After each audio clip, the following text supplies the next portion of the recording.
Olá, meu querido irmão e minha querida irmã internauta. Neste momento, vocês assistirão a uma maravilhosa ministração da Palavra de Deus, completamente baseada nas Escrituras Sagradas. Uma palavra que visa a edificação do corpo de Cristo, que visa ao aumento de nossa fé, a edificação da nossa fé, a todos nós que amamos a Deus e que aguardamos pela sua segunda vinda. Você que deseja compreender da palavra de Deus, ser edificado, santificado, curado e liberto, neste momento pegue a Escritura em suas mãos, nos acompanhe nessa mensagem para a glória de Deus. Não se esqueça que no final você pode inclusive compartilhar com seus amigos esta mensagem, pode sinalizar com um joinha aqui embaixo do seu vídeo e mesmo tecer os seus comentários em o nome de Jesus. Meu amado irmão, minha amada irmã, abra sua Bíblia, por favor, na primeira epístola do apóstolo João, capítulo 3, versículo 2. 1 de João 3, 2.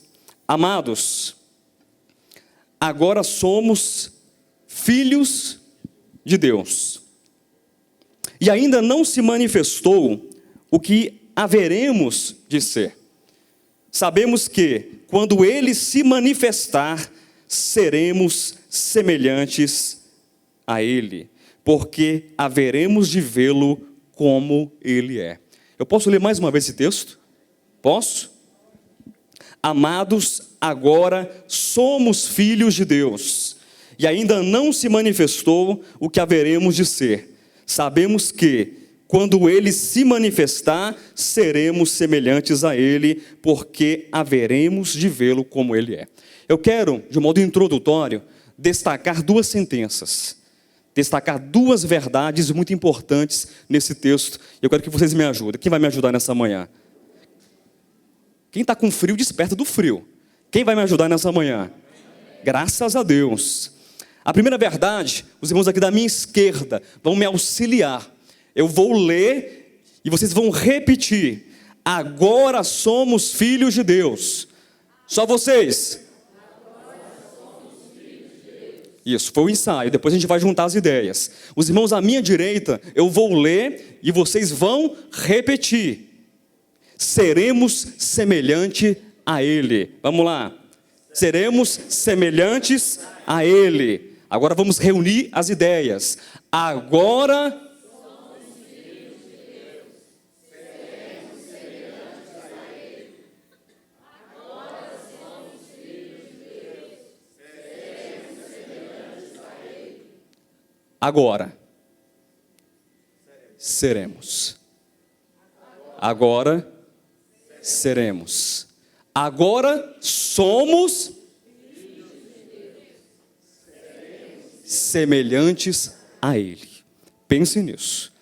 Amados, nas Escrituras nós temos incontáveis verdades que podem ser chamadas de verdades centrais das Escrituras.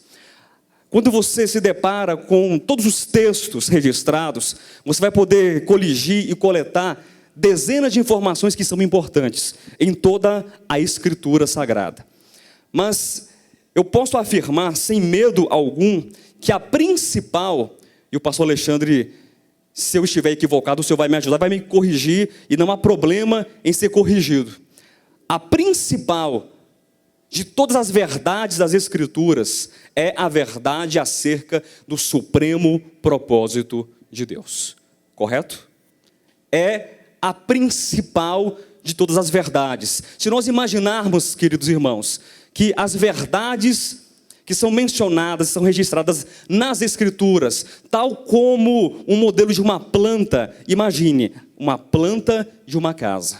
Eu não sou arquiteto, eu não sou construtor, eu não sou nem orelha seca, eu não consigo fazer nada em casa. Eu acho que nem arrumar uma tomada direita eu sei arrumar. Acho que só lâmpada eu consigo trocar e às vezes ainda ela queima na minha mão. Mas tudo bem. Imagine só, que toda a Escritura, as verdades que são ali registradas, imagine como se fosse uma planta. Numa planta nós temos colunas. Quem tem engenheiro aqui? Engenheiro, arquiteto. Tem colunas. Tem o que mais?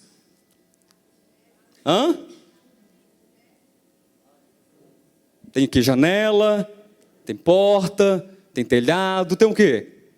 Tem uma série de coisas. Então imaginem essas verdades como sendo toda essa planta. Agora, o supremo propósito de Deus é a mais importante de todas as verdades das Escrituras. É a verdade medular, é o centro do centro de todas as verdades das Escrituras. E ora, bispo Josué, o que fala essa verdade central sobre o supremo propósito de Deus? Pelo menos de duas coisas nós temos que ter ciência.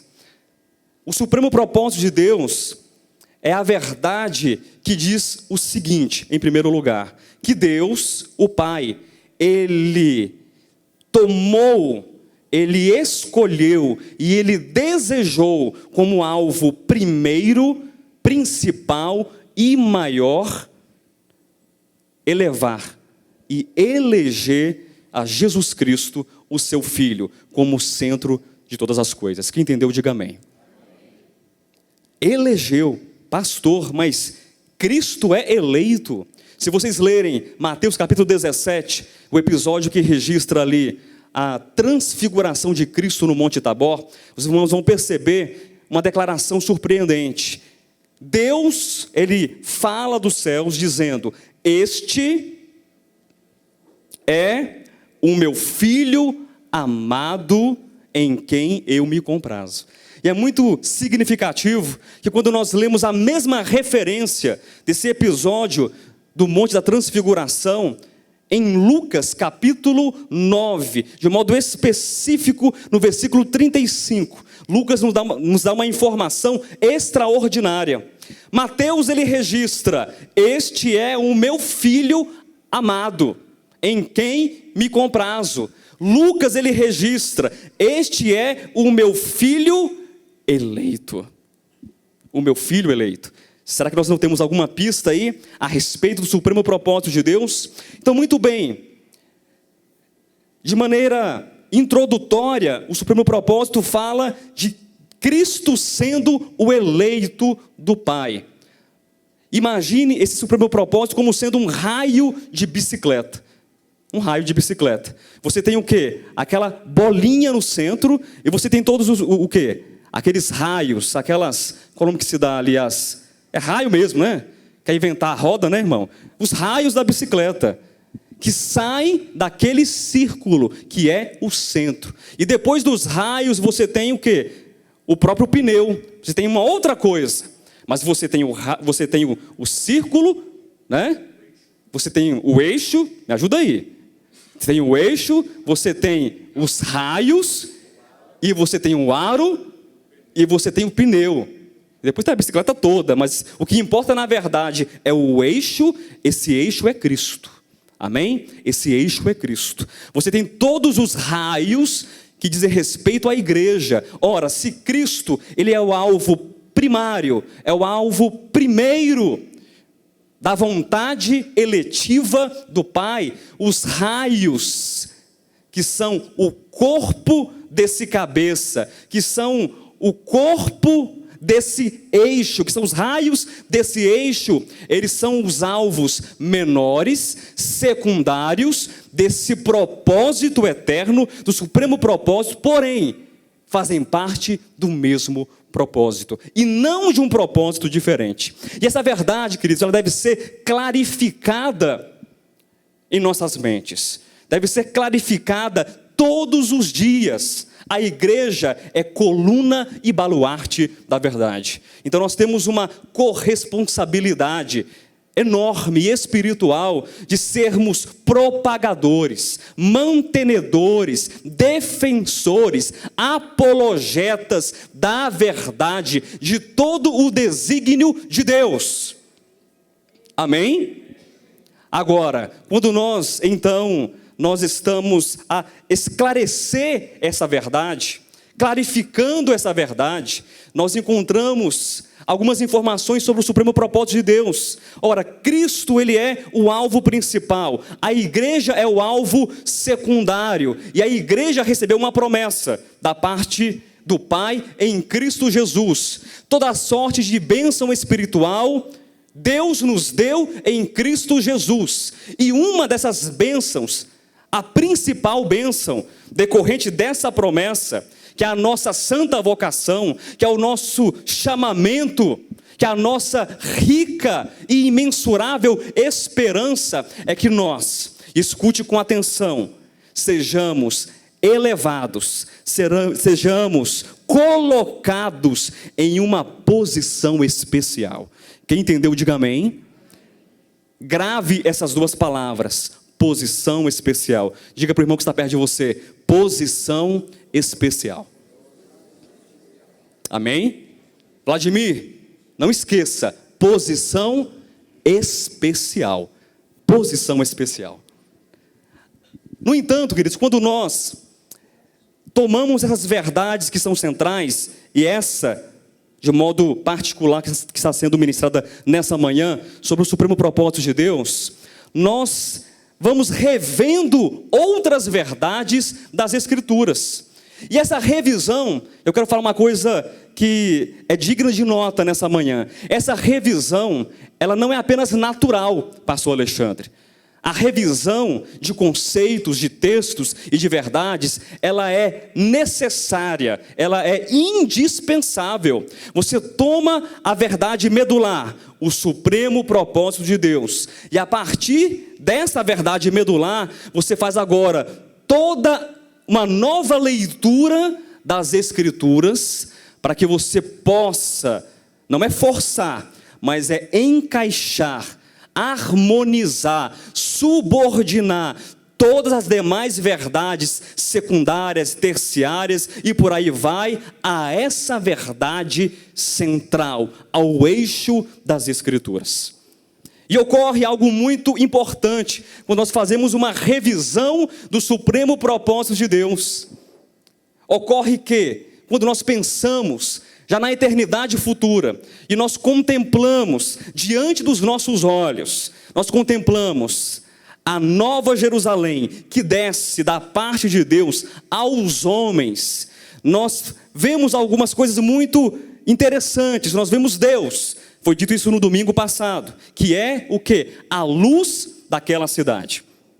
Nós vemos um outro elemento, nós vemos Cristo, que é a lâmpada daquela cidade. Nós vemos a própria cidade, que é uma cidade candelabro, é um suporte desta lâmpada, é um suporte desta luz. Mas vem a pergunta, é um suporte para a luz? É um suporte da lâmpada para iluminar o quê? Se você não fizer essa pergunta, você não vai entender o supremo propósito de Deus. Se você não fizer essa pergunta, você não vai compreender o propósito de Deus para a restauração da humanidade. Você precisa fazer essa pergunta. A cidade candelabro, ela revela a luz, ela sustenta a lâmpada para iluminar os povos, as gentes, as nações, as famílias e cada casa da face da terra. Eis aqui, nós temos então as nações, o propósito de Deus. Nós temos Cristo e a cidade candelabro como sendo o supremo propósito de Deus. Pastor, o senhor está repetindo o que foi dito na semana passada, mas eu sei, eu faço questão de repetir. Melhor repetir essa palavra do que o zumbido, porque o zumbido não liberta, o zumbido te torna cativo. Mas a palavra de Deus, ela tem um poder libertador. E queridos, enfim, quando eu digo que nós precisamos revisar, nós temos alguns problemas nessa revisão, porque há conceitos pré-estabelecidos que nos amarram, preste atenção, nos amarram a pensamentos, a filosofias, a ideologias, a sistemas preconcebidos, que são viciados, que são paralisados. É porque eu recebi essa palavra de uma igreja que tem 5 séculos de existência, 500 anos. Não, eu recebi de uma igreja que tem 800, que tem 1000. e você não pensa diferente, você não sai do seu quadrado, você não sai da sua caixinha de conforto e de comodidade. Mas este ministério tem uma característica muito peculiar.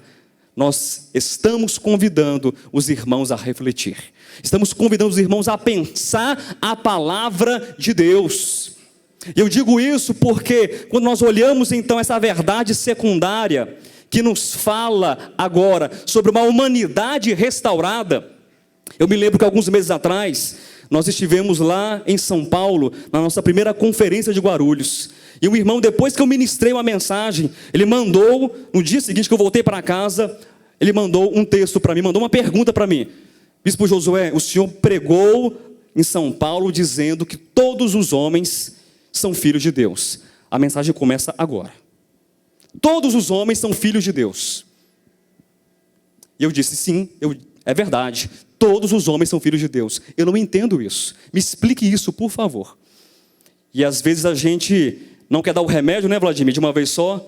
Vladimir fala sobre isso, que mata. Muito remédio mata. E a gente vai pingando ali umas gotinhas em doses homeopáticas para não matar, mas para curar, para trazer, para salvar.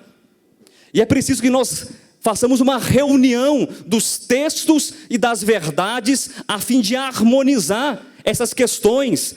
Eu disse que o supremo propósito de Deus fala em relação à igreja que nós recebemos uma promessa. E essa promessa é o quê? Que nos será dada uma posição, não esqueça disso, uma posição especial. E em relação às nações que serão restauradas, nós temos que entender nas Escrituras que elas não terão essa posição especial, mas que, em contrapartida, todos os povos, todas as gentes, todas as casas, todas as famílias, todas as nações, elas não terão, escute e abra seus ouvidos, elas não terão a vida de Deus. Pausa. Elas têm a vida de Deus. Assustou, né? Foi de propósito, para ver se seu coração tá firme aí. As nações, elas têm a vida de Deus. Elas estão na vida de Deus. Irmãos, quem está entendendo, diga amém, pelo amor de Deus.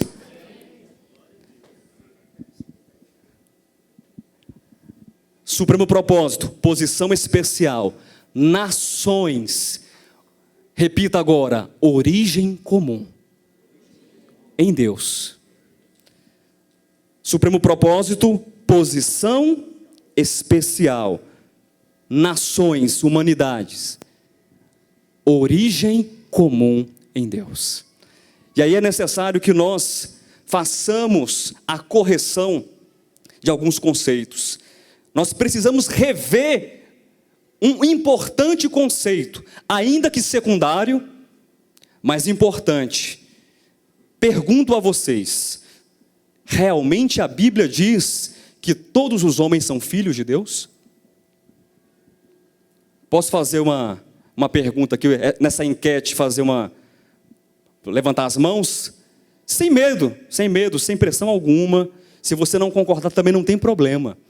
Quem acha que todos os homens, eu não estou falando de crente, eu não estou falando de alguém que recebeu a Deus, a Jesus Cristo. Escute e entenda a minha pergunta. Todos os homens, ele é gerado, ele nasceu lá na África, há 4.000 anos atrás. Tinha evangelho de Jesus Cristo? Entre os bantus, tinha, entre os polinésios, nas Ilhas Maldivas, não importa. Não importa o lugar. Todos os homens são filhos de Deus, quem acha que são? Todos os homens, desde o seu nascimento, são filhos de Deus. Você não vale não, você vai influenciar. Baixa a mão aí. Baixa a mão. Quem não acha que todos os homens são filhos de Deus? Quem não acha? 1, 2, 3, 4, 5, 6, uma dúzia aí, viu? Tudo bem, segura aí, na poltrona aí. Segura aí. Nós temos que rever, então, esse conceito. Amados, a Bíblia menciona, pelo menos, 5 maneiras, é o que eu me recordo agora, distintas para falar sobre filhos de Deus. Quando nós lemos em Lucas, capítulo 3, versículo 38, é dito que Adão, filho de Deus, acompanha o raciocínio. Acompanha o raciocínio. O tempo vai dar, viu? Antes de meio-dia eu acabo. Adão, filho de Deus. Está escrito ou não está escrito? Eu não posso abrir todos os textos. Lucas 3,38. Está escrito ou não está escrito, igreja? Estou inventando para vocês. Estou inventando, Jailson. Lucas 3,38. Adão é uma genealogia que vai resgatando ali. Jesus Cristo vai levando lá para trás até o quê? Filho, filho, filho, filho, filho, filho. Aí Adão. Adão, filho de quem? Filho de Maria. Adão, filho de José. Do seu Joaquim. Da rocha, da pedra. Hein? Adão, filho de quem? De Deus. Livro de Jó, capítulo 38, versículo 7. As estrelas da alva juntas rejubilavam diante da criação. As estrelas da alva, os filhos de Deus. Está escrito que os anjos são chamados filhos de Deus. Sim ou não? Muito bem. João capítulo 3, versículo 16. Todo cristão sabe esse verso de cor. João 3,16, ajuda aí. Acho que é a versão revista atualizada, que é NVI, e ali é a corrigida. Porque Deus amou o mundo de tal maneira que deu o seu Filho unigênito. Tá, o versículo continua. Jesus é chamado de quê? De Filho de Deus também. João capítulo 1, versículo 12. Mas a todos quantos o receberam, deu-lhes o poder de serem feitos filhos de Deus. Quem recebeu a Cristo aqui? Você é o quê? Nesse sentido de João, filho de Deus também. Então percebe que existem textos nas Escrituras que falam sobre filhos de Deus. Há um outro texto que está sendo repetido aqui praticamente todo domingo pela manhã. Quem não notou, vai notar agora e vai anotar também. Atos capítulo 17, versículo 28. Nele nos movemos, existimos e... ajuda aí. Tá, mas o final do versículo, porque dele também somos geração. Nós somos geração de Deus. Pastor, mas isso não explica nada, pastor. Você leu aí 5 textos, você mencionou 5 textos, mas você tem que entender uma coisa. De repente você está pensando aí, quem levantou a mão e disse que nem todo mundo é filho de Deus. É porque é só parecido com filho de Deus. É porque nem toda criatura, ela tem a vida de Deus. Porque quem recebeu a Jesus Cristo como Senhor e Salvador, ele tem a vida de Deus. Mas o seu Zé da esquina, que não é filho de Deus, porque não creu no Evangelho, ele não tem a vida de Deus. Os anjos que não são regenerados, eles também não podem ser filhos de Deus. Será que é isso então? Vamos ler um texto nas Escrituras. Marcos capítulo 16, versículo 15. E disse-lhes, ide por todo o mundo e pregai o evangelho a toda criatura. Está vendo, pastor Josué? O senhor acabou de ser pego pela sua própria palavra. O que diz o texto? Ide por todo o mundo, pregai o evangelho a toda criatura. Criatura é criatura e filho é filho. Mas o nosso grande problema, e nós temos que rever isso, é que todos os homens certamente são criaturas de Deus. E todos os homens, de acordo com Atos 17, 28, são geração, são prole de Deus. Ah, pastor, mas esses homens, criaturas, não são filhos de Deus porque não possuem a vida de Deus. Nós precisamos corrigir esse segundo conceito equivocado. Colossenses capítulo 1, rapidamente, depois eu vou ir para os pontos da mensagem, para desenvolver a mensagem. Colossenses capítulo 1, versículos 15 a 17.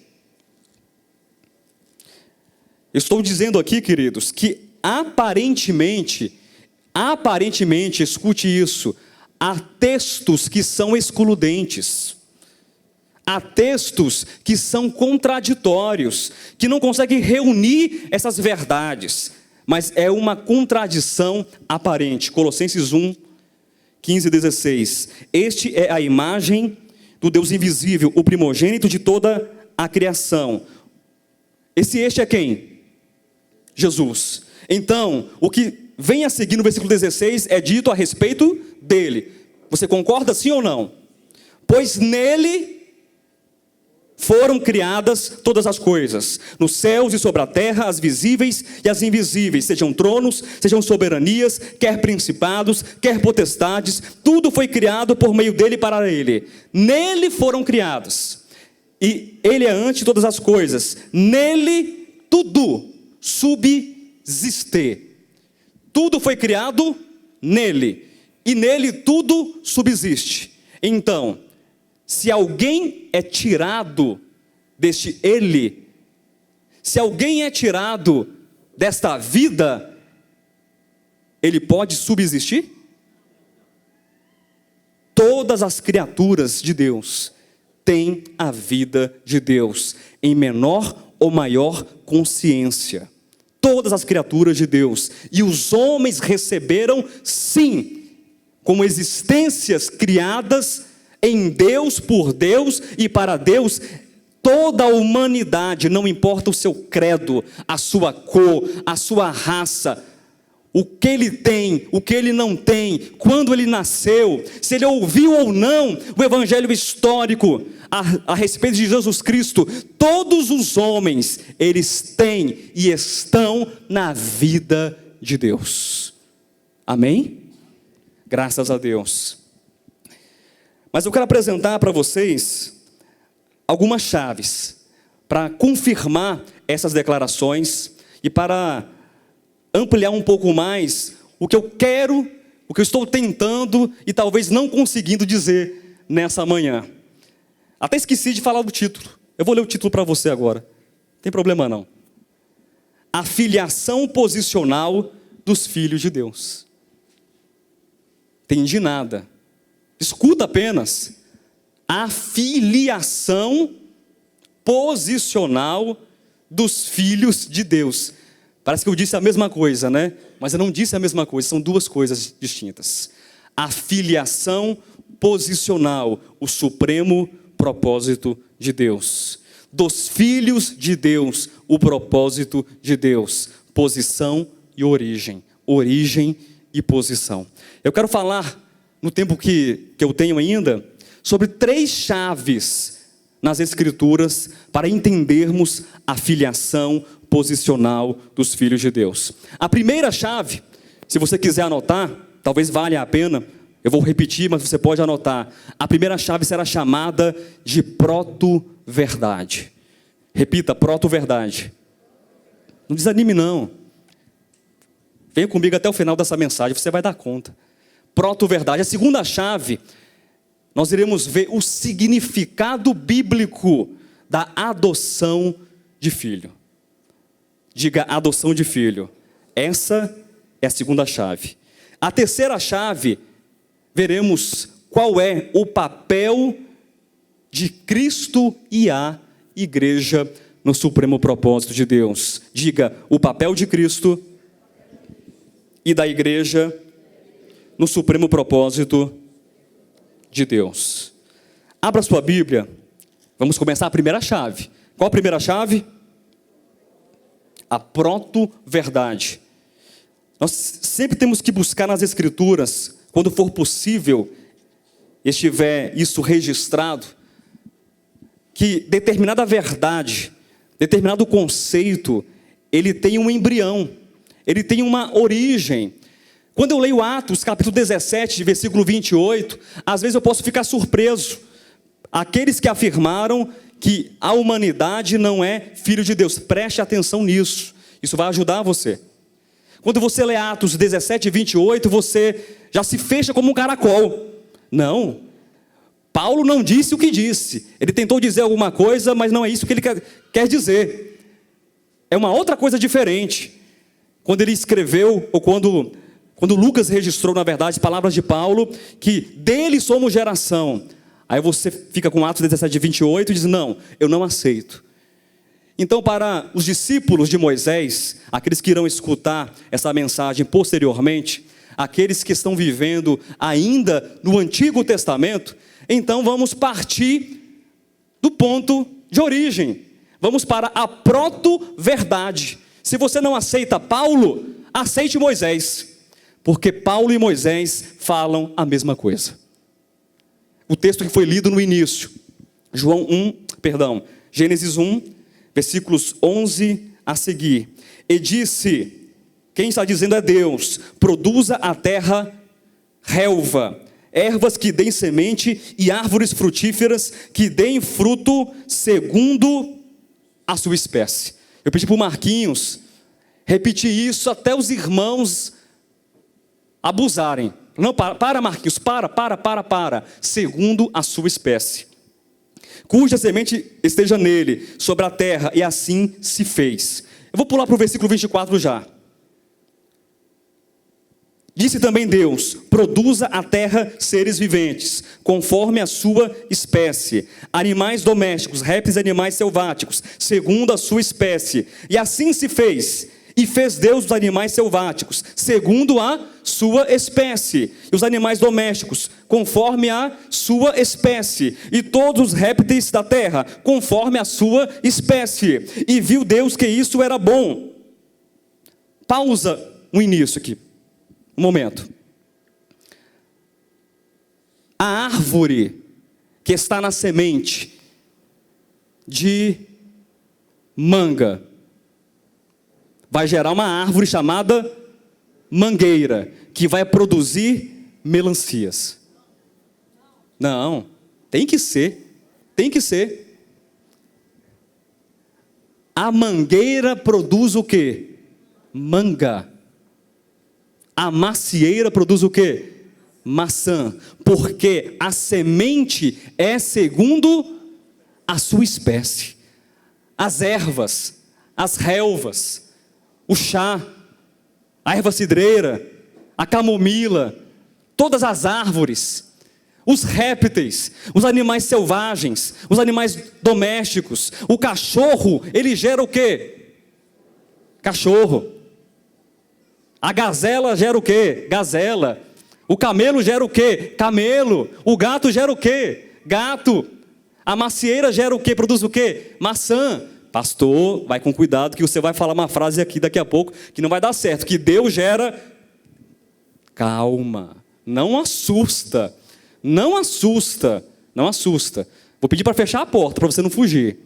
Versículo 26. Também disse Deus, façamos o homem à nossa imagem, conforme a nossa semelhança.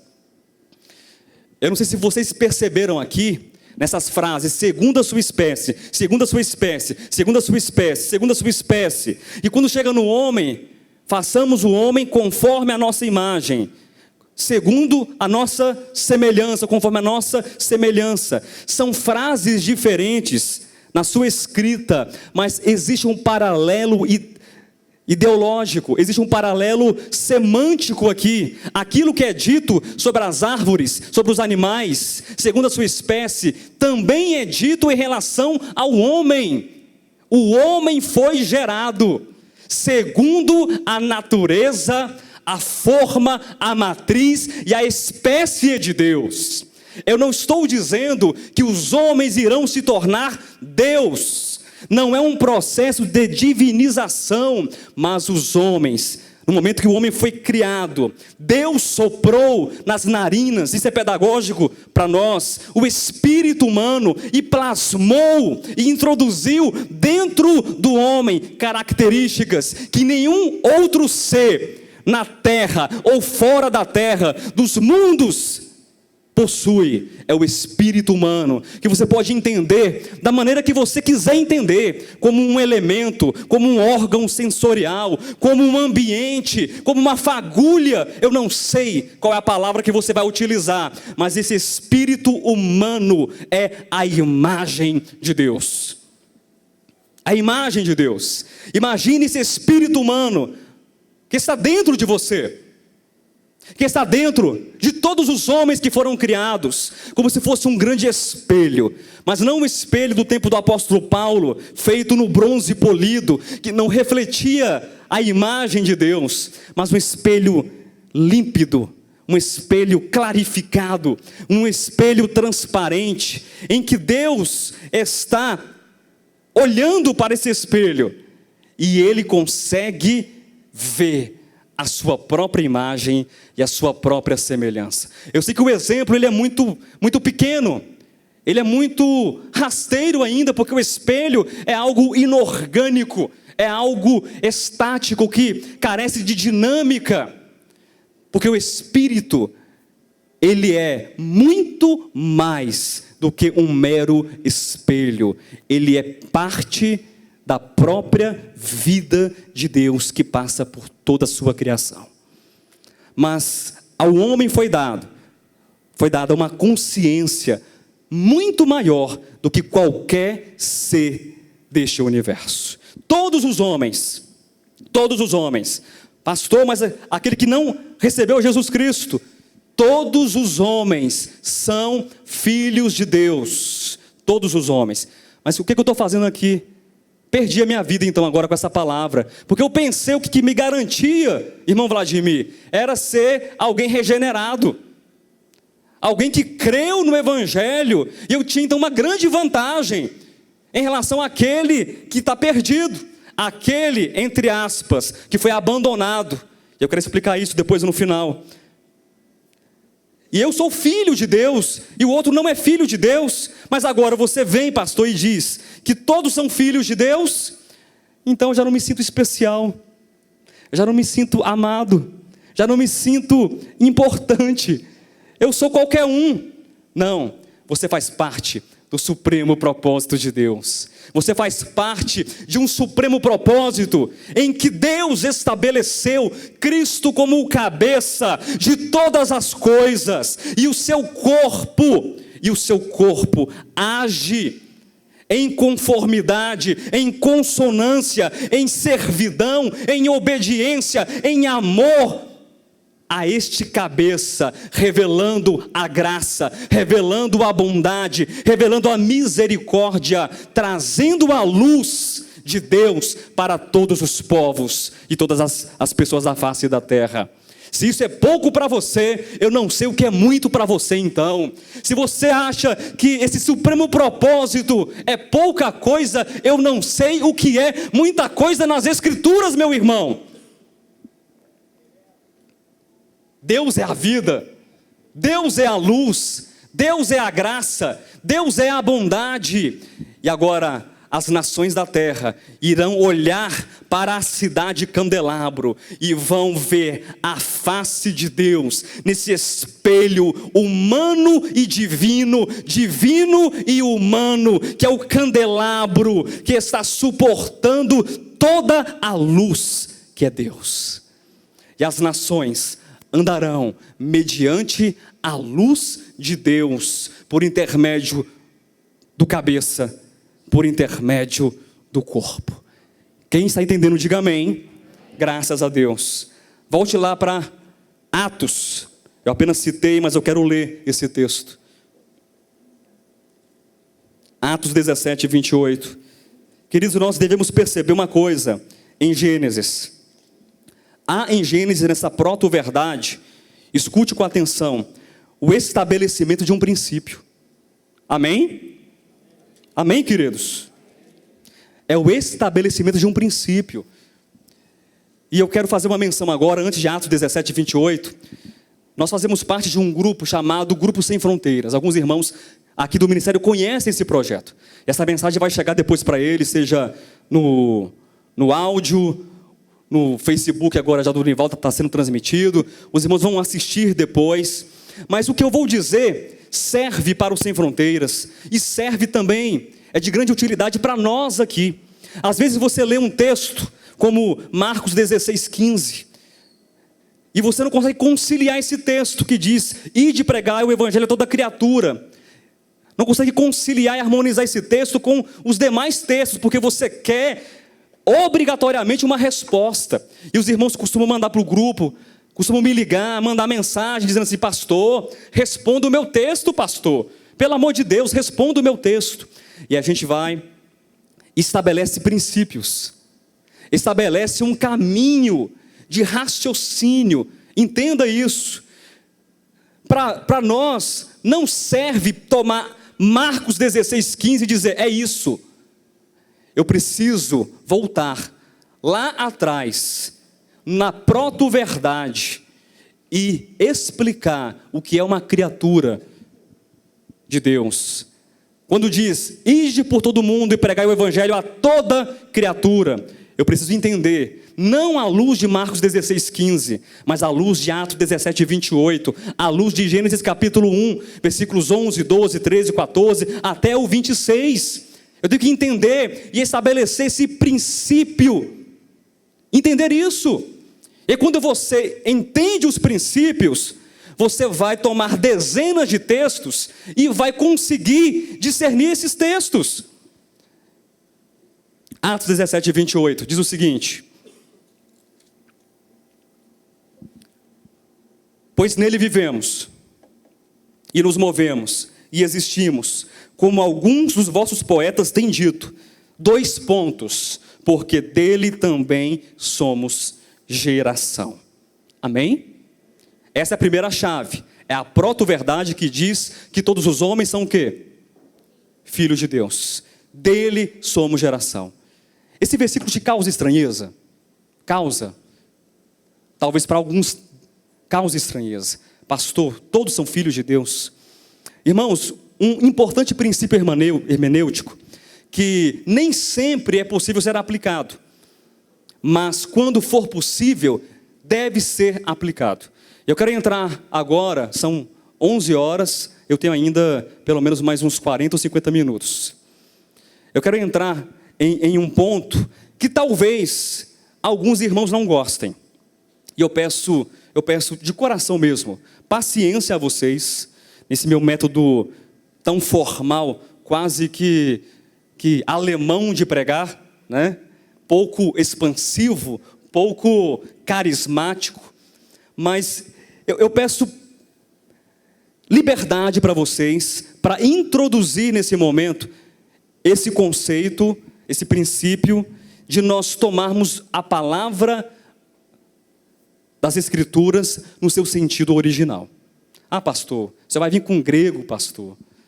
Isso é chato demais. Por favor, me suporte nessa manhã. Você não vai perder nada, você vai ganhar. Depois você apaga tudinho, a palavra, o morfema, a origem, a etimologia, esses nomes acadêmicos, você apaga tudinho e fica só com a essência. Combinado? Ok? Quando Paulo, ele diz essas palavras registradas por Lucas, agora eu acertei, Jailson, que dele somos geração. Vocês acham que Paulo tomou essa palavra de qualquer lugar? Paulo estava andando no caminho ali, aí foi lá para Atenas, para o Areópago, e aí teve o discurso, e aí de repente ele usa qualquer palavra. Será que Paulo não foi preciso? Estou perguntando a vocês. Será que Paulo, ele não foi seletivo? Será que Paulo, ele não escolheu uma palavra adequada para o seu discurso e para aquele momento? Quando Paulo diz, dele somos geração, a palavra geração, no texto grego é genos, que lembra o quê? Gens, que lembra o que mais? Ajudem aí. Genoma, que lembra o que mais? Genética. O genus grego diz respeito à família grega, em que todas as pessoas daquele clã, daquela família, eles possuíam uma origem comum. Não despreze esses argumentos, embora sejam argumentos de repente, acadêmicos, porque falam da língua original, mas a essência é o que importa. Quando você, então, estuda a história da Grécia, você vai entender que havia várias famílias, vários clãs, que são chamados de quê? De genos. Então, eu faço parte de um geno, que o Jailson não faz parte, porque o meu pai, carnal, viu, queridos? Entenda, o meu pai humano não é o pai do Jailson. Nós não temos esse parentesco humano. Mas se o Jailson fosse o meu irmão de sangue, ele faria parte de qual gênus? Do meu gênus. Do meu gênus. Quem está entendendo, diga amém. Graças a Deus. E aqui reside um ponto de conexão, para nós entendermos essa origem, para nos elevar ao supremo propósito de Deus. Eu quero ler um outro texto com vocês. Epístola de Paulo aos Gálatas, capítulo 4. Gênus, família. Gênus, raça. Gênus, clã. Gênus, origem comum. Todo membro daquela família faz parte do mesmo clã. Por quê? Tem um ancestral em comum. Mas nós estamos falando de homens ou de Deus, nesse sentido? Quem é o nosso, entre aspas, queridos, ancestral comum? Tenham coragem. Ninguém vai pecar. Quem é o nosso pai? Quem é o pai da humanidade?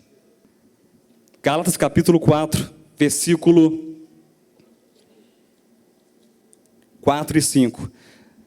Eu quero introduzir agora a segunda chave. A primeira chave é a proto-verdade, que fala que todos os homens têm uma origem comum em Deus. Dele somos gênus. Dele somos geração. Dele somos família. Dele somos casa. Dele somos prole. Dele somos filhos. Amém? Segunda chave, o significado não é simbólico. O significado bíblico da expressão adoção de filhos. Aqui não é simbologia nesse sentido. Gálatas capítulo 4, versículos 4 e 5. Vindo, porém, à plenitude do tempo, Deus enviou o seu filho nascido de mulher, nascido sob a lei, para resgatar os que estavam sob a lei, a fim de que recebêssemos a adoção de filhos. Está na sua Bíblia aí a adoção de filhos? Está a adoção de filhos? Essa expressão no original, ela é ruiotesia.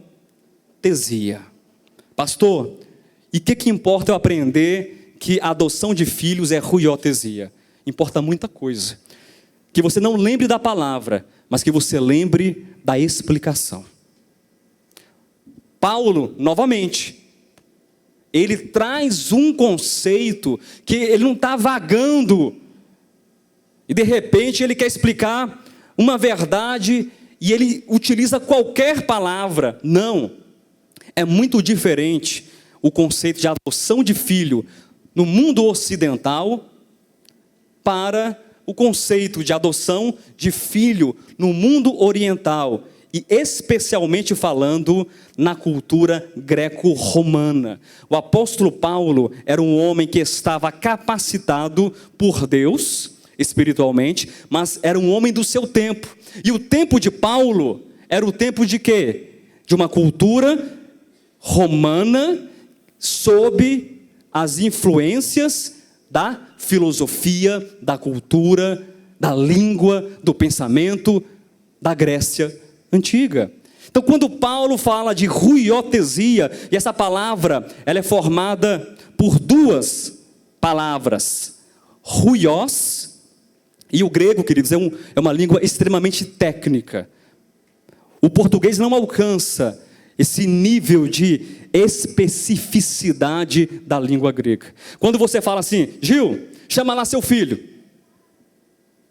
E aí? Chama o filho do Gil. E no grego, você tem pelo menos duas palavras. Você tem teknon, que significa nascido, filho, criança. Mas Paulo não utiliza a palavra teknon. Paulo utiliza huios. E por que, pastor Josué, Paulo utiliza huios? Porque huios não é o filho que apenas nasceu. Ele é o filho herdeiro. Ele é o filho maduro. É o filho que na cultura dos genos, ele vai receber toda a autoridade, todo o governo e a administração das coisas do Pai, das mãos do próprio Pai. Amém? E tesia, que vem de teses, que significa colocação, que significa posição. Lembra uma palavra muito comum na língua portuguesa? Prótese. O que é uma prótese? Eu perdi esse membro inferior e eu coloco então o quê? Uma prótese. É algo que está no lugar de, está na posição de. Quando Paulo, ele escreve Gálatas, e há outras referências, ele diz adoção de filhos, que é traduzido, vertido para a nossa língua, de uma maneira muito infeliz, por sinal, mas de repente não houve melhor forma de traduzir. Paulo não está dizendo em nenhum momento, na cultura, na concepção greco-romana, Paulo não está dizendo que alguém que não é filho de Deus, preste atenção, alguém que não é filho, ele vai se tornar, pela adoção de filhos, pela ruiotesia, um filho. Não! Paulo está dizendo que somente um filho de Deus, e não menos do que um filho de Deus, porque esse princípio, ele é compreendido à luz do direito romano, à luz da concepção grega. Somente um filho, ele pode ser elevado, colocado adiante da posição de um herdeiro. Ele é declarado, ele é revelado como o herdeiro. Você pode ler, sem qualquer prejuízo nas Escrituras, da seguinte maneira: para resgatar os que estavam sob a lei, a fim de que recebêssemos a revelação de filhos. A revelação de filhos. Amém, queridos? Quando você olha para a adoção de filhos, eu queria que um casal aqui, ou pelo menos, vem cá, Ronan e Andresa, vem cá, Jailson também. Falei que um dia eu te pegava, Jailson, para descontar os abraços que você me dá, que quase arrebenta a minha coluna. Fica aqui, nesse tablado, casal. Fica aqui. Jailson, você vai ser filho deles aí. A cara do Jailson, parece com o pai, não parece? Bonito como o pai. Inteligente como a mãe, espero. Preste atenção nesse exemplo.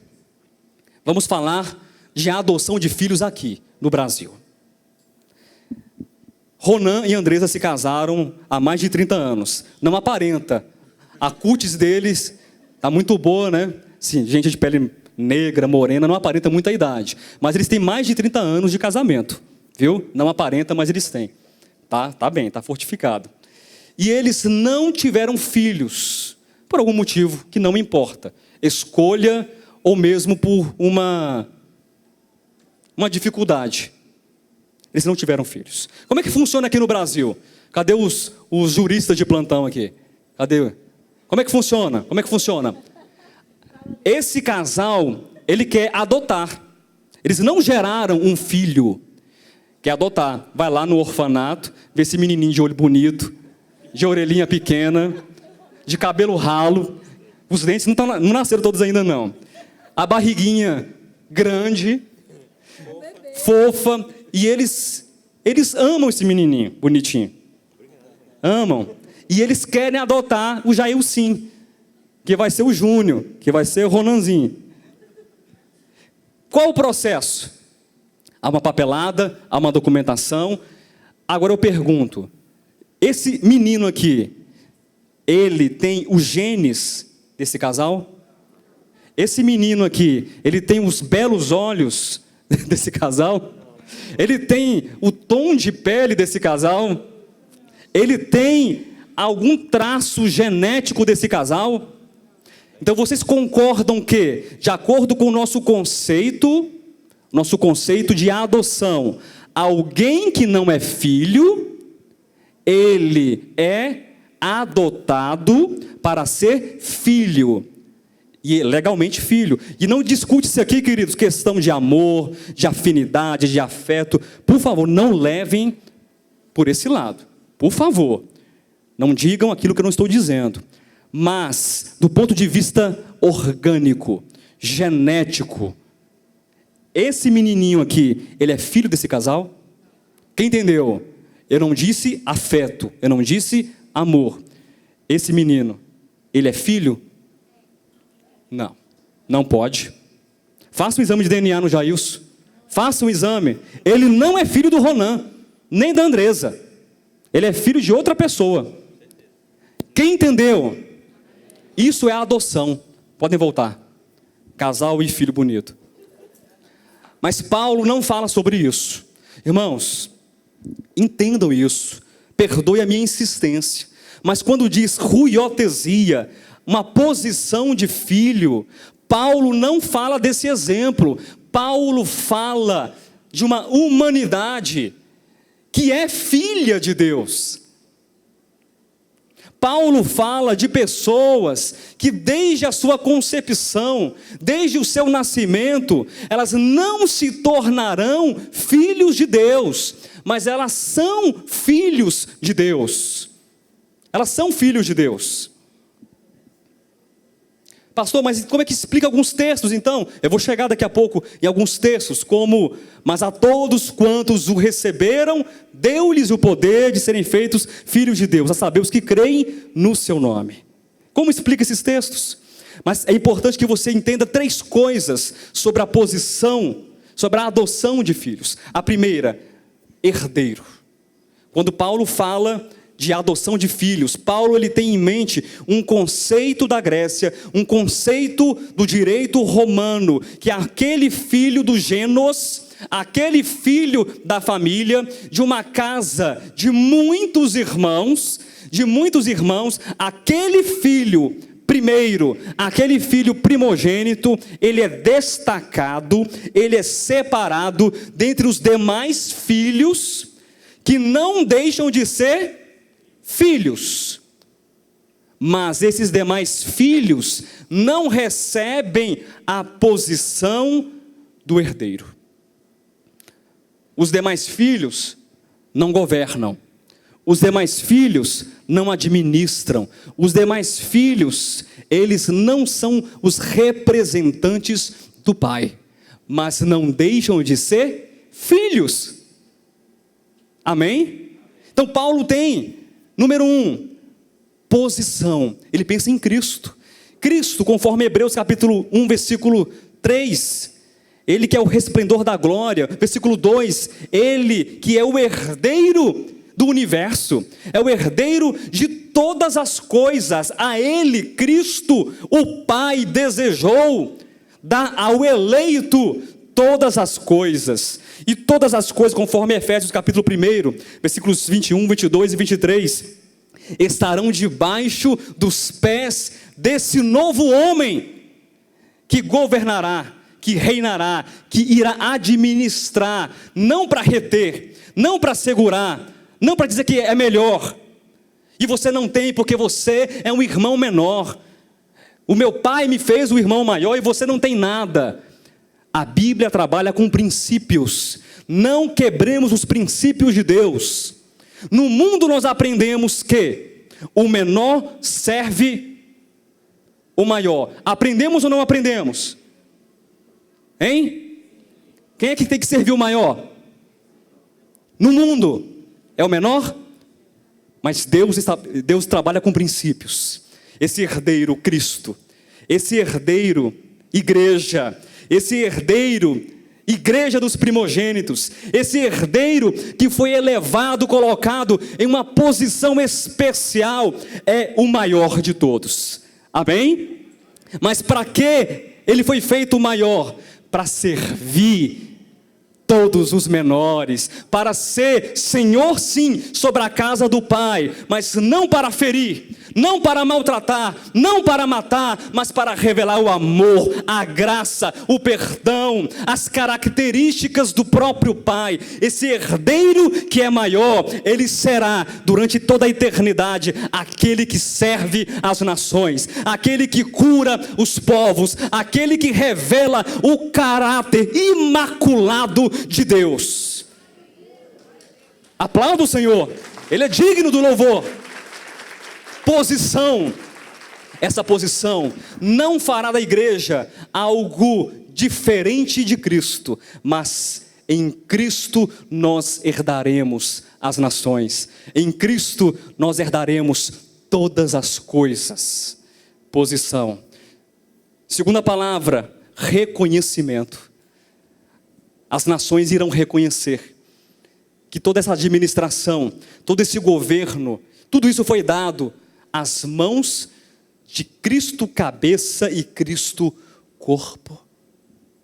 Será que isso faz você ser orgulhoso hoje por conta dessa verdade? Será que essa verdade faz de você alguém melhor do que as nações? Faz de você alguém melhor? Não, não entenda posição como melhor, mas entenda posição como o reconhecimento que foi dado pelo Pai para servir a humanidade. Nós seremos os fiéis depositários e representantes da graça de Deus. Quem entendeu, diga amém. Pastor, mas o senhor até agora rodou igual o povo no deserto 40 anos, não explicou 1 de João capítulo 3, versículo 2. Inclusive o texto que o senhor leu. Mas a todos quantos receberam. Eu não vou fugir, eu vou explicar o texto agora. Abra lá. 1 de João 3, 2. Perdão, queridos, não é 3,16. 1 de João 3, 2. Nós estamos na segunda chave, que é o significado bíblico de adoção. Mas, amados, agora somos filhos de Deus, e ainda não se manifestou o que haveremos de ser. Sabemos que, quando Ele se manifestar, seremos semelhantes a Ele, porque haveremos de vê-lo como Ele é. Breve recapitulação para entender o texto. Toda a humanidade é gênus de Deus, sim ou não? Todos os homens são filhos de Deus. Agora imagine Deus na nossa pequenez. Somos tão diminutos, mas imagine Deus. Ele olha para toda a humanidade, como diz o bispo Alexandre, todas as humanidades em todos os tempos. E aí Deus, Ele tem um eleito. Quem é o eleito? Primeiro, Jesus Cristo. Mas Deus, Ele não tem apenas um eleito, porque este eleito, conforme Romanos capítulo 8, versículos 28, 29 e 30, este eleito, ele é o primeiro. Ele é o primogênito dentre muitos eleitos. Deus olha para todos os seus filhos que têm a vida, que são gênus de Deus, e Ele elege a alguns ou muitos desses filhos para comporem juntamente com o herdeiro essa posição de governo. Pastor, e o texto? Agora somos filhos de Deus. Nós somos filhos de Deus, e esse texto compreendido à luz de João, do Evangelho de João, capítulo 1, versículo 12, mas a todos quantos o receberam, deu-lhes o poder de serem feitos filhos de Deus. Esse texto deve ser compreendido à luz de João 1, 12. Os filhos gênus, origem comum em Deus, receberam uma graça particular. receberam uma graça específica. Ser filho de Deus é graça comum, mas estes eleitos receberam uma graça específica, uma graça comum. E aí diz o texto: mas a todos, quem é que pode receber? Quando diz Marcos 16:15, a toda criatura, essa criatura é o cavalo? Saiam por todo mundo, pregai ao evangelho a todo cavalo, cachorro, saci, peixe, cobra, lagartixa. Quem? A toda criatura. Nós já passamos dessa fase, entendemos que a criatura é filho, não vou voltar. A toda criatura, a todos quantos filhos, genos, receberam o quê? O Cristo histórico. O Cristo que nasceu no tempo, que se vestiu de humanidade, o Deus encarnado, a matriz da posição, o modelo canônico. Obrigado, irmão Vladimir, por cunhar esse termo, modelo canônico, pastor. Matriz posicional, eu diria mais, essa mente crística. Aí o senhor pulou corguinho. Não importa o nome que você quer utilizar. Se você quer utilizar matriz posicional, modelo canônico, mente crística, ou se você quiser utilizar o herdeiro de todas as coisas, o alfa e o ômega, o princípio e o fim, a vida, tudo fala a respeito da mesma coisa. Esse Cristo, aquele que é, aquele que foi e aquele que sempre será, Deus eterno, Ele fez algo no universo. Ele fez algo no universo. Ele tomou uma decisão que nenhuma outra criatura, nenhuma criatura poderia tomar. Porque Lúcifer sendo Deus, não é isso? Lúcifer sendo Deus, ele não sendo Deus, julgou ser Deus. Agora aquele que é Deus, não julgou ser igual a Deus. Lúcifer, ele rachou o universo. Ele colocou inimizade entre as criaturas. Ele trouxe morte, ele trouxe pragas e destruições e aflições, mas aí, aquele que é Deus, ele toma agora uma decisão para criar nesses homens, genos, pela sua encarnação, criar uma consciência crística, ele sendo a matriz da posição. Porque nele nós seremos elevados, nele nós seremos colocados para reinar. Ele é o modelo canônico, modelo porque ele é o molde, e canônico porque ele é a cana, ele é a régua, ele é a vara de medir para toda a igreja, até que nós alcancemos a estatura dele. A perfeita varonilidade, a perfeita estatura de Cristo. Então João, na sua primeira epístola, no capítulo 3, versículo 2, quando diz, agora somos filhos de Deus, entenda esse filho, não porque você não era filho, e em um dado momento você, como uma criatura que não tem a vida de Deus, agora você é filho. Não, o filho, genos de Deus, origem comum, ele recebeu o Cristo histórico, ele recebeu a promessa, ele recebeu uma semente que fará dele uma expressão de Deus para todos os povos. Ele recebeu nesse chamamento, nessa santa vocação, uma posição potencialmente falando, que está sendo desenvolvida ainda na nossa caminhada cristã, mas que será maximizada, que será completamente amadurecida de fato e de verdade. E esses filhos, agora somos filhos de Deus, estão aguardando, conforme Paulo também diz em Romanos capítulo 8, a revelação da glória que está dentro de nós, porque agora somos filhos de Deus, mas ainda não se manifestou o que haveremos de ser. Quando ele se manifestar, quando Cristo receber do Pai o governo de todo o universo, quando todas as coisas convergirem nas mãos de Cristo como centro, como o imã,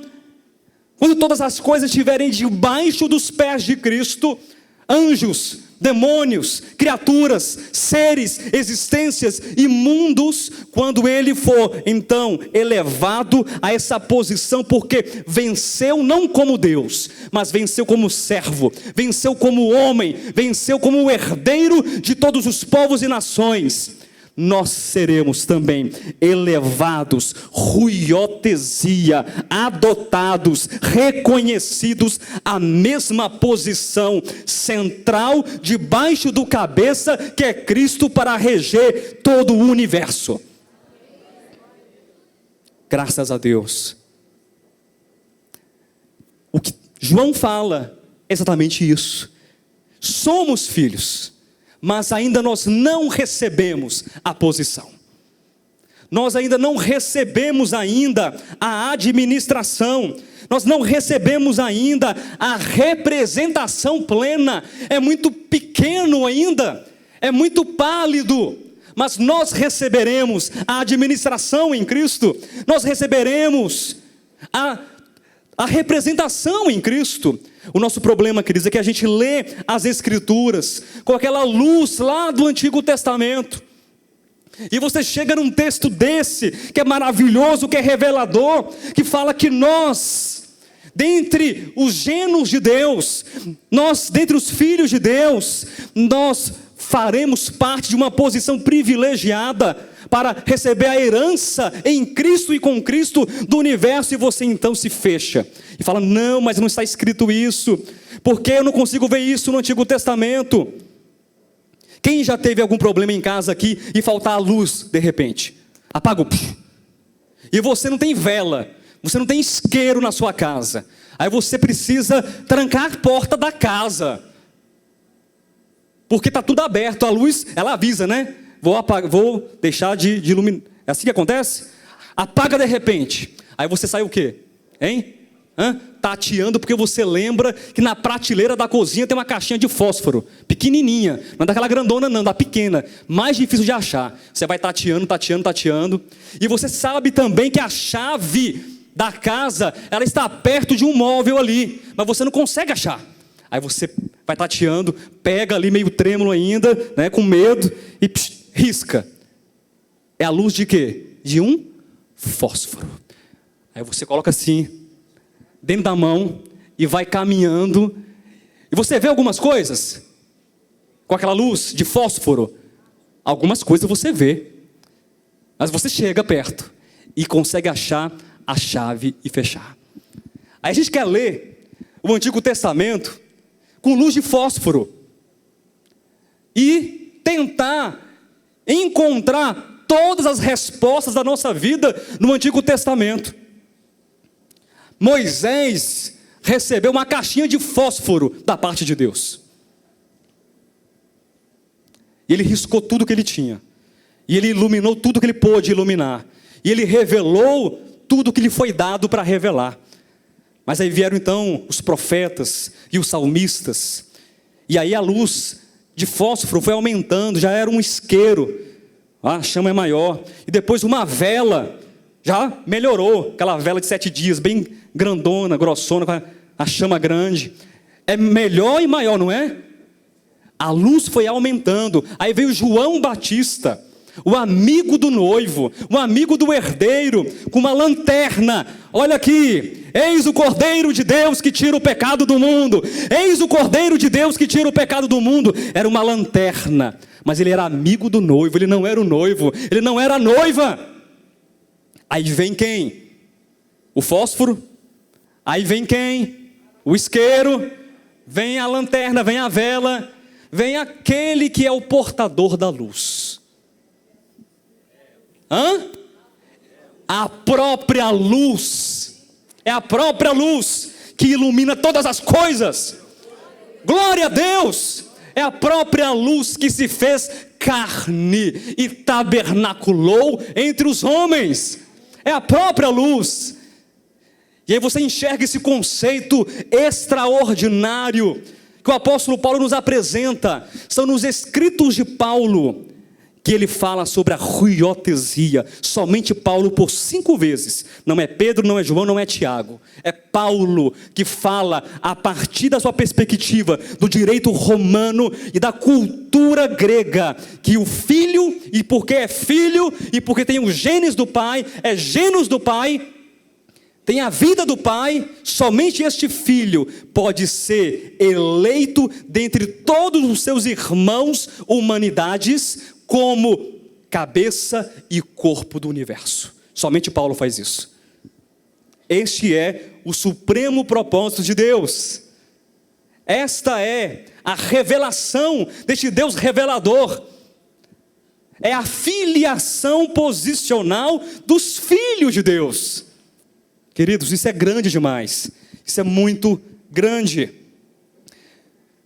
Terceira chave, e eu vou acabar. Dá para suportar mais 10 minutos? Dá? Terceira chave. Primeira chave qual foi? A proto-verdade. Toda a humanidade é filha de quem? De Deus. Segunda chave, o significado bíblico da expressão adoção de filhos. Não pense no cartório da Ceilândia. Não pense no fórum de Taguatinga. Não pense no juiz, no tabelião, que passou o nome, não sei quem é que faz isso. O juiz de paz, juiz de... Eu não sei, mas não pensa nessa terra não. Não é adoção de que não é filho. É adoção que é a elevação a uma posição, a uma colocação de quem é filho. Terceira chave para encerrar. Qual é o papel de Cristo? Qual é o papel da igreja no supremo propósito de Deus? Qual é? Eu já falei na mensagem toda, só vou repetir agora. É assumir uma posição única no universo.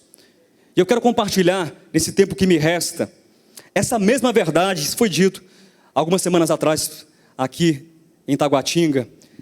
A mesma posição, a mesma verdade, ela é dita, ela é referida pelo apóstolo Paulo, e também é referida pelo apóstolo João.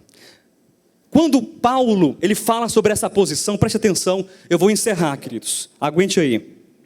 Quando Paulo fala da posição, de assumir isso no universo, Paulo, ele volta no tempo, olha só, Atos 17, 28, que remonta qual texto? Porque dele somos geração, como alguns dos vossos poetas têm dito. E eu acrescentaria, porque dele somos geração, como alguns dos vossos poetas têm dito, inclusive Moisés. Gênesis 1, 26 diz o quê? A imago Dei, a imagem de Deus, é o quê? O que é isso?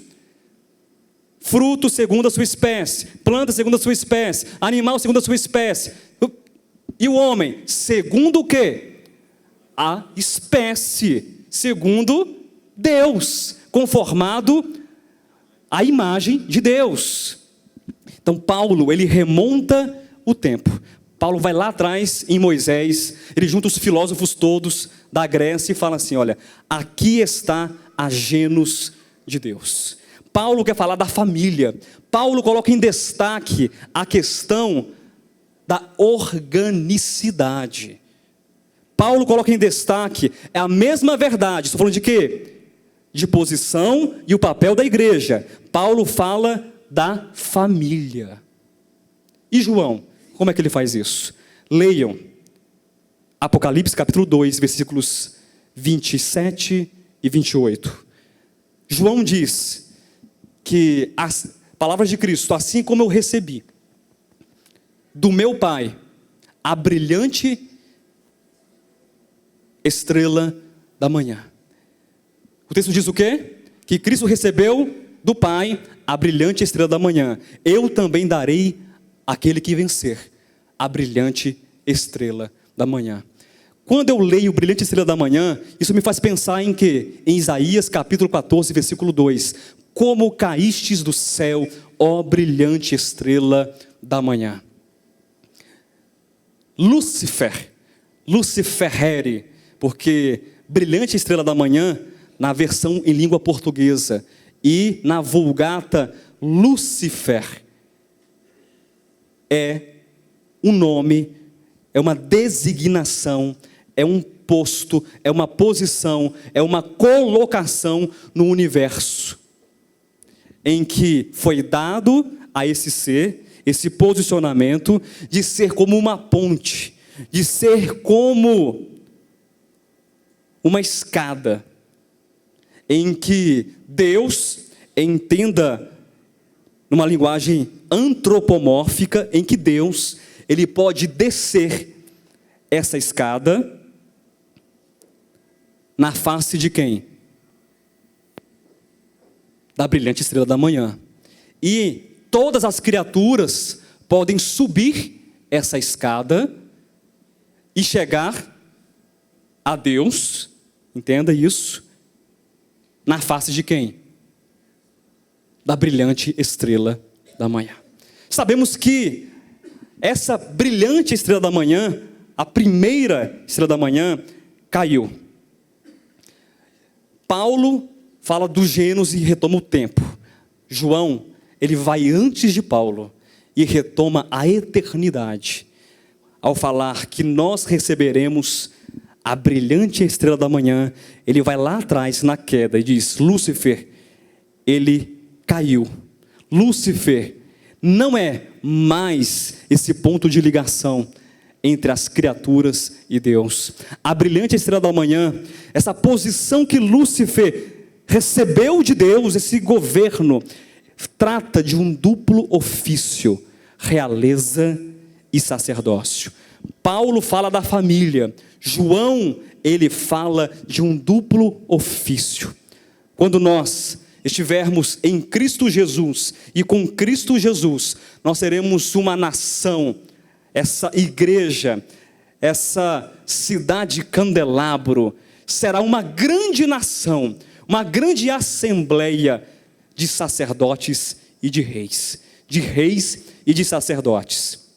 E o sacerdote, na linguagem veterotestamentária, é aquele que leva o homem até Deus, é aquele que vai pedagogicamente sacrificar, é aquele que vai pedir o perdão em nome de alguém. Ele leva, ele transmite.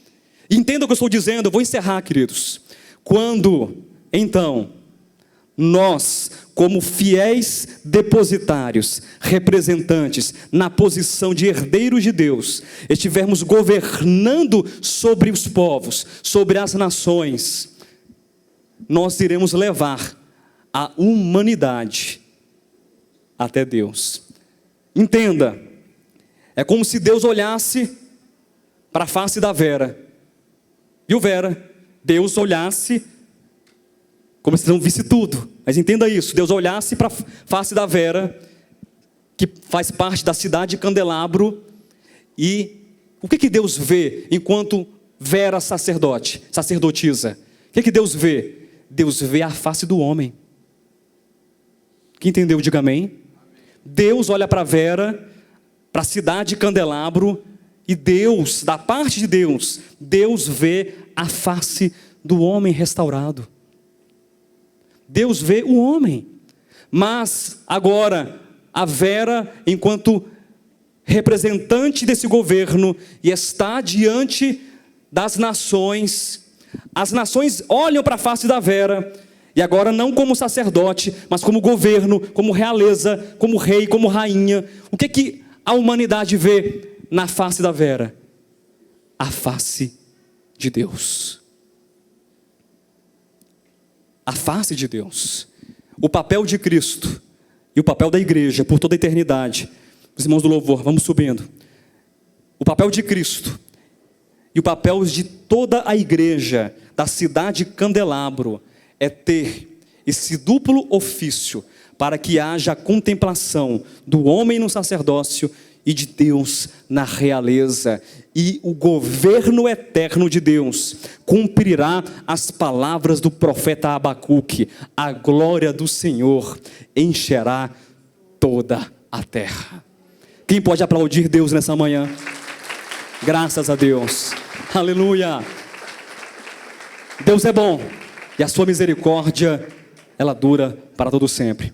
Muito bem, queridos, vocês acabaram de assistir a esta ministração maravilhosa. Eu tenho certeza que ela tocou o seu coração, que ela de fato lhe ajudou na sua fé, porque essas mensagens visam de fato a edificação do corpo de Cristo. Por isso eu quero te convidar neste momento a que você compartilhe com outros esta mensagem, compartilhe no Facebook, nas redes sociais, teça aqui embaixo os seus comentários, para que essa palavra se multiplique e se propague para tantas outras pessoas que ainda não a ouviram e não a conhecem. Inclusive, eu quero estender aqui o meu convite para você que mora aqui no Distrito Federal, para estar conosco em uma de nossas reuniões aqui na QI 4, lote 23, em Taguatinga Norte.